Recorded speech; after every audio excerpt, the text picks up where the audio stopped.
When I go to Japan, even though I'm looking at stocks, I look for ideas on a stock-by-stock basis. So my country exposure, whether I'm underweight or overweight, is really a reflection of the ideas I see individually, thematically. So that's how I think about investing in the world. So you're underweight Japan, not because you're bearish on Japan in general, just because you're looking for specific opportunities there. Absolutely. I look for opportunities that are fitting themes that I have an interest in, and I compare stocks across the world. So, and what are you looking at in Japan? What types of companies? There's a little bit of both. There's some secular growth ideas that are very involved in automation, factory automation, which is a big theme in the auto industry. Everybody's trying to reduce costs, as well as some cyclical, more value-y names in the financial sector where we've had very poor earnings conditions for decades, and things are finally at a level where valuations and balance sheets are great that cyclically the earnings recovery could be pretty powerful. And where else are you looking at financial stocks? Financials, for the first time in many years, I'm overweight. I mentioned Japan. I have a lot of holdings in financials in the emerging markets, but new for me is in Europe. And what I like about the European financials is their recovery has taken longer, or the restructuring has taken longer than what we've had in the United States, but we're finally at an inflection point where the cyclical recovery coupled with rising interest rates potentially could lead to some nice earnings growth from levels of stock valuations that are really, really low. And one of the things that we talk about a lot is U.S. stock valuations, and how does that compare to the rest of the world? What do valuations look like around the globe? It's a little tricky. Valuations are higher than they were a year ago, but the recovery that we're seeing in the world is pretty impressive, something that we haven't seen in decades. So valuations are more of an art rather than a science, but I'm mindful of those, and I do think about valuations in stock size bets. Overall, I would say the opportunities for value you can find in Europe. We talked a little bit about financials, but also for me, international investing is just not about the cyclical side of it, the recovery of Europe or the financials in Japan. It's about secular ideas that have really long product cycles or growth phases in front of those. And can you give me some more examples of what these secular ideas are? Sure, sure. In emerging markets, the financial holdings that I have benefit from a couple of things. In India, I own HDFC Bank and that family. I started buying that company 15 years ago when home loans as a percentage of GDP were 4%.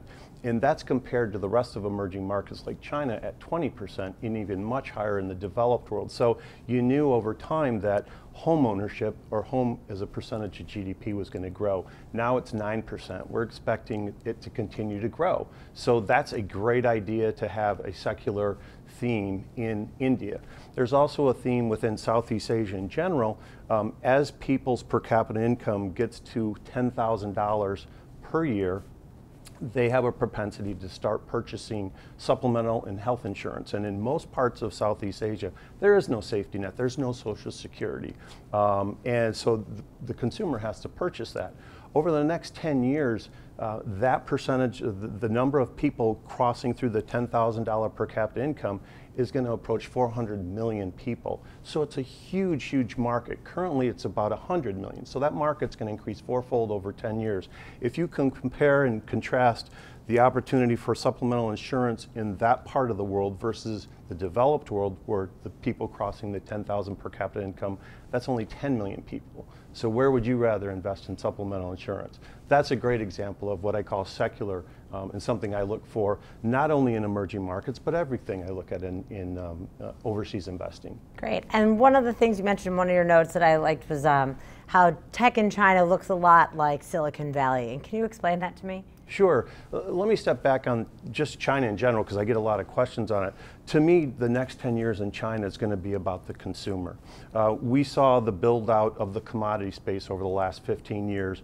That's played its course. What I like about China is it's going to transition from a centrally planned economy, which is about 60% of the economy, to a consumer, which is where developed countries are. Order of magnitude, in the developed world, consumers are about 60% of GDP in the US and Europe. In China, that's about 30. So that market's going to double relative to other parts of its economy. So I love that space. Technology and the internet caters to that space, whether it's playing games online, purchasing online. The Chinese consumer is not only getting wealthier, they're going online. And just like we've seen with the likes of Amazon and Google, that's a really powerful trend, and it's happening. Almost 15% of retail sales now are already online in China.